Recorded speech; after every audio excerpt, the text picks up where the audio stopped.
आज मैं जिस देवी की साधना देने जा रही हूँ वह है माँ धूमावती।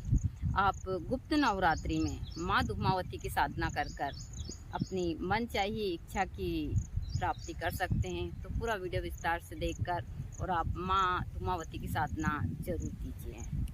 जय माता दी सभी को, हर हर महादेव। जैसा मैं आप लोगों को 10 महाविद्या के मंत्र दे रही हूँ, क्योंकि अभी चल रही है गुप्त नवरात्रि, तो मैं प्रतिदिन के मंत्र दे रही हूँ क्योंकि मुझे भी समय नहीं मिल रहा है।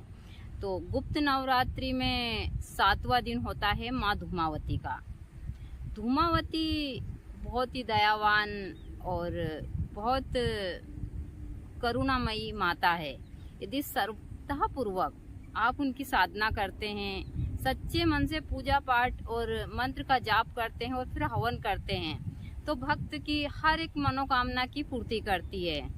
दूसरा, हमारे शास्त्रों में भी इन चीज़ों का उल्लेख है कि जो 10 महाविद्या है, यदि आप श्रद्धापूर्वक गुप्त नवरात्रि हुई या फिर शरद नवरात्रि हुई, चैत्र नवरात्रि हुई, इन नवरात्रियों में यदि आप श्रद्धापूर्वक 10 महाविद्या की साधना करते हैं तो माँ आपके हर एक कष्ट को हर लेती है और हर मनोकामना की पूर्ति करती है। यह एकदम सत्य है।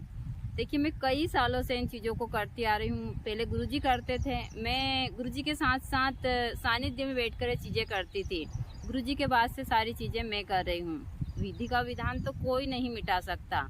जो इस धरती पर आया है उसको जाना तो एक दिन है, लेकिन हाँ, यदि हम अच्छे कर्म करते हैं और उन कर्म के साथ में हम जाते हैं तो हमारा जीवन धन्य हो जाता है और कई पीढ़ी हमको याद रखती है जाने के बाद भी।